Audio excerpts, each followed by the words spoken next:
The Divided Self by R.D. Lang, an existential way of looking at schizophrenia. Ronald D. Lang is a psychiatrist with a new way of treating schizophrenic patients. From an existential standpoint, Lang focuses more on the individual and their family. Looking at these patients existentially gives Lang a new starting point from which to judge a schizoid's way of dealing with themselves. Ronald actually breaks down the process of going mad. A lot of times, the schizophrenic is not dealt with as an actual human being. Many years ago, most doctors did not look past the fact that the patient is crazy. They relied on insulin and electroshock therapies. It never occurred to them that the treatment itself was crazy, not just the patient. Lang spent a lot of time with the patients and interviewed the families. The patient, to a certain extent, actually believed that he cared. Lang even went as far as to letting the patients live in his own home. After years of researching the families and the patients, he made many interesting findings. First, many of the patients would form a kind of bond with the doctors, and a schizoid's puzzled talk was usually just that, a puzzle. In most cases, the patient actually was testing to see if the doctor was either smart enough or cared enough to solve the puzzle to be able to help. The patients knew what kind of trouble they were in, and knew that the process would be painful for them. They needed someone intelligent and that they could trust, and trust is almost impossible for schizophrenics. Lang realized that he could not communicate with a schizophrenic in an I and you sense, because there is usually more than one I and you with a schizophrenic patient. It can almost be broken down to an ego, superego, id scenario, but Lang actually goes a step further. He actually breaks down the different personalities of the patient. In most cases, there is a bully type, a parenting type, sibling types, and the original real self. Through Lang's existentially way of not prejudging the patients, he's able to dig in and understand the patient and their different complexes. In Lang's book, he has a few different case studies, and all of them are related from the starting point. Authentic self-disclosure is what happens to the patient when the real self becomes non-existent. The false self actually controls and sort of convinces the real self that being in this world is too dangerous. The false self disguises itself, so the individual actually is what other people want them to be.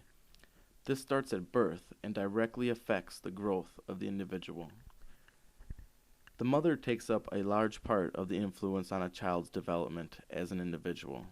In feeding, it starts. As an infant, a human starts to develop as a person. Whether or not they agree would depend on if they feed too much or if that changes from time to time. In almost all of the patients, the mother said that they had a normal, good child. In one case, the eldest daughter would always finish her bottle, throw toys around, and play games with the parents. The mother felt that this daughter was a nuisance.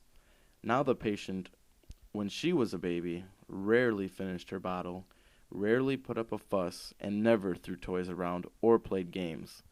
In the eyes of the mother, she was a good child, but really the mother was stunting the growth of the baby. After the eldest daughter, she was not going to make the same mistake. She was going to make sure that her second child would not act in the same manner. This patient grew up being spoiled, too spoiled in fact that she never developed her own identity. When it came time for her to become herself, she could not.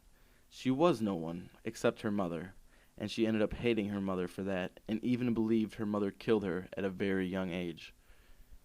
Most patients do not come from abusive families. They either come from families that smothered them or brought them up without paying very much attention. In one case, a boy's mother died when he was 8. He then took over the role of his mother by cooking, cleaning, sewing, and so on. When he went to college at the age of 18, he was a strange individual, and the instructor brought this to the father's attention. Once again, the father said that his son was always good and normal. What had happened was the son never became a person or had a real self. His false self was his mother. When he had to go into the real world, his false self convinced his real self that people would not understand. This induced his strange behavior. If people do not know the real individual, then no one can hurt him. As a child grows up in these kinds of situations, they start to develop feelings of worthlessness. The child also feels disconnected and feelings of phoniness. This is understandable because they have been pretending to be what other people want, this whole time never developing as an individual, and that is where the real self starts to lose control. After enough time goes by, the person feels as though they have no genuine self. They start to develop anxieties and really forgetting who they are altogether. The mind and the body actually split. In everyone's life, they have a feeling as if they are living outside their bodies, especially in times of immense stress.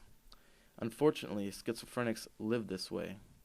They live in a world where they do not feel alive, real, or whole. This way, if one is dead, then no one can kill you. 3 specific types of anxieties that develop are the fear of engulfment, implosion, and petrification. In the fear of engulfment, the individual actually believes that they can be absorbed into another. They do not like to make eye contact because they think that they can actually be actively taken over by another individual's mind and losing their own identity altogether. Implosion is the belief that the inside is an empty cave or vase, and if they let anyone in or leave their guard down, it will implode. The cave or vase is very brittle, and if the false self ever disintegrates, the walls will cave in. The fear of petrification is the most interesting. Similar to Medusa, that the gaze will turn one into stone, the gaze of others can turn another into just an object or even turn them dead to that person. The schizophrenic will build up many defenses to this, and of course, with each defense, more layers of problems start to form. To counter the anxieties, the individual will not let anyone close to them. At first, the individual will be more what other people want him to be or her to be, but eventually the false self despises himself and the others around them for making him this way. The person may start to act like other people, usually mimicking or imitating people they already know. Since the individual has no real self, they really have no imagination because they have always lived as someone else. To change, they must become someone else that they have already met. They look at other people as objects, and in a way turn them to stone before they can do the individual any harm. By the end of this whole process, the real self is buried so deep, and multiple false selves have confused each other as to who is real anymore and where the real world is anymore.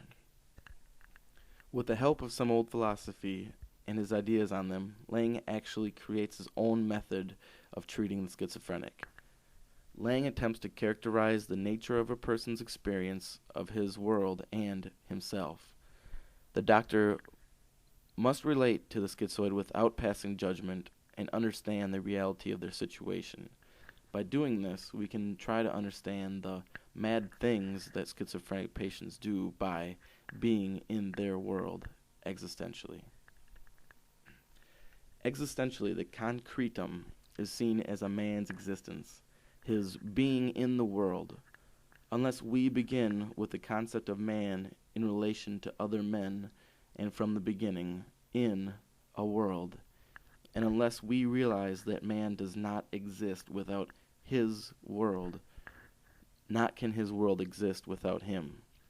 We are condemned to start our study of schizoid and schizophrenic people with a verbal and conceptual splitting that matches the split up of the totality of the schizoid being in the world. Robert D. Lang.